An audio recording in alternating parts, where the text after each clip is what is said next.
que le droit est extrêmement difficile. Le droit de l'environnement, c'est un droit qui rejoint et c'est un droit qui n'est pas du tout statique. C'est pas partie des droits anciens. Donc c'est un droit en évolution. Et effectivement, il y a des juristes africains de l'environnement qui se sont retrouvés il y a peut-être une bonne dizaine d'années autour d'un réseau. Et l'idée est venue de là pour faire valoir ce droit de l'environnement, le faire connaître et surtout l'utiliser comme outil de développement durable.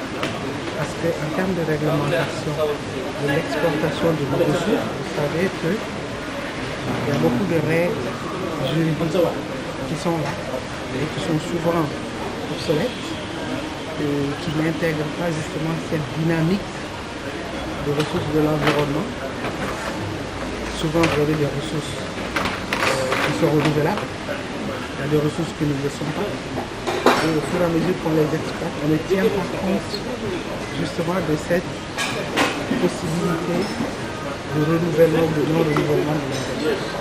Ce qui nous a valu beaucoup de conventions sur l'environnement, que ce soit sur le changement climatique, la biodiversité, la désertification, l'environnement marin, côtier, etc. Donc ce qu'on peut retirer de ce genre de travail, c'est la deuxième édition.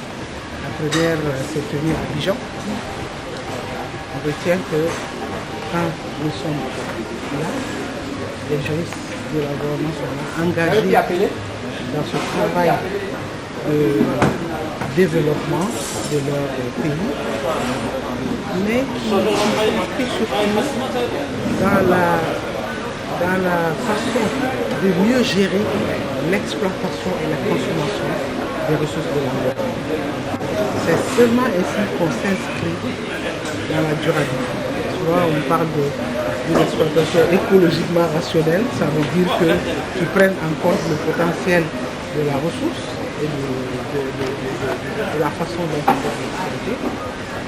Et c'est tellement vrai qu'à la veille de la COP22 ici au Maroc, où nous devons travailler à l'application, à la mise en œuvre de l'accord de Paris. Vous avez vu que l'accord de Paris a été adopté, mais l'accord de Paris a besoin de beaucoup de réglementation pour être opérationnel. Donc, et tout ça, ça met en place les modes de gestion, d'exploitation et de consommation de ressources naturelles. On va accompagner pour éviter justement ce déséquilibre de la planète que nous sommes en train de connaître avec cette convention sur le changement climatique, la convention sur la diversité biologique qu'on est en train de faire, ou simplement les modes d'exploitation et de gestion. Donc cette réunion devrait se pérenniser. On devrait de plus en plus avoir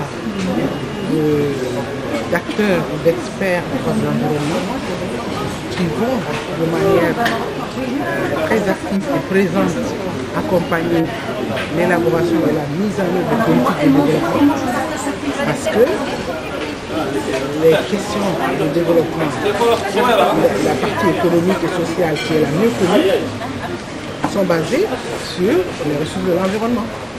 Donc pour exploiter les ressources de l'environnement, on a besoin justement de ce cadre juridique qui nous permettrait d'intégrer justement cette préoccupation environnementale qui fait un peu qu'on parle aujourd'hui de l'environnement. Éco-Conscience TV, la web TV de l'écologie.